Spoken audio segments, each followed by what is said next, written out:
Yang tidak eligible dan kalau yang tidak lolos SNBP boleh nih mengikuti seleksi yang kedua, yaitu SNBT. Kuotanya lebih besar, 40%.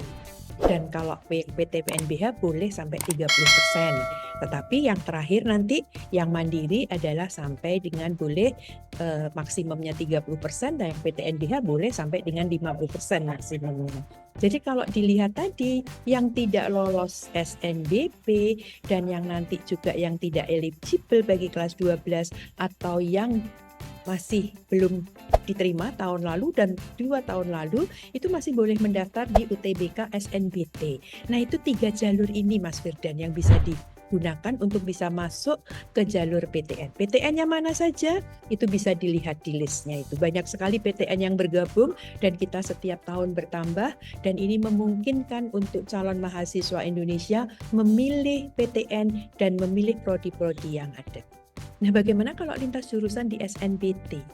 Kalau tadi disampaikan, sekarang ini di SNBT sudah 2 tahun ini menggunakan suatu transformasi yang tidak lagi dikenal dengan TKA Saintek, TKA Sosum.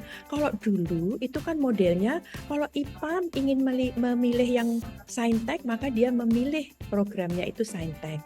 Kalau Sosum yang dipilih dari anak IPS maka kemudian milih Sosum. Tapi kalau milih keduanya bagaimana silang lintas jurusan itu mengambil yang campuran.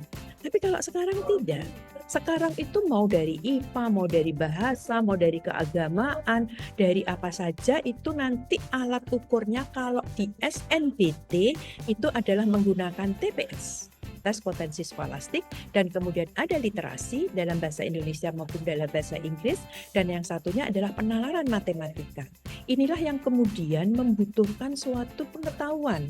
Yang IPS itu mestinya juga belajarlah tentang mungkin susunan kimia, tentang ozon, tapi yang IPA juga belajar tentang konflik sosial, tentang mungkin suasana pemilu kemarin, yang itu akan diterjemahkan dalam soal UTBK.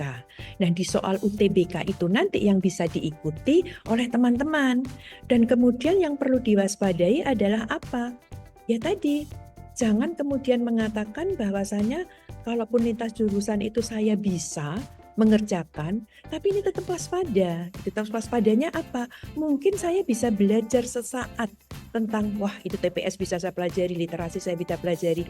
Tapi apakah nanti ketika saya itu menguasai, katakanlah saya itu di IPA, kemudian memilih prodi yang masuk dalam kelompoknya itu Sosum, apakah nanti mempelajari tentang sesuatu, tentang topik-topik yang sosial dan lain sebagainya? Kebalikannya juga gitu, orang IPS memilih yang dari Saintek, apakah nanti itu saya nggak pernah belajar kimia nih, waktu di SMA-nya gitu, kemudian ada pelajaran kimia, berarti mengulang lagi.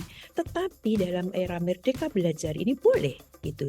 Jadi kalau dibuat kesimpulan, lintas jurusan itu boleh ya, tetapi itu harus tetap diwaspadai.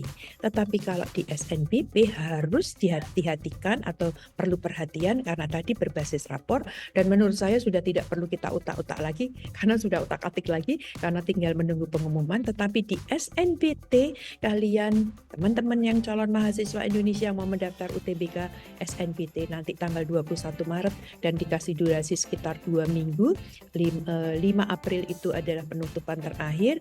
Itu harus dilihat. Coba perkuat diri kalian untuk jangan lintas jurusan. Tapi kalau itu passion-nya, kalau itu memang keinginannya, silakan.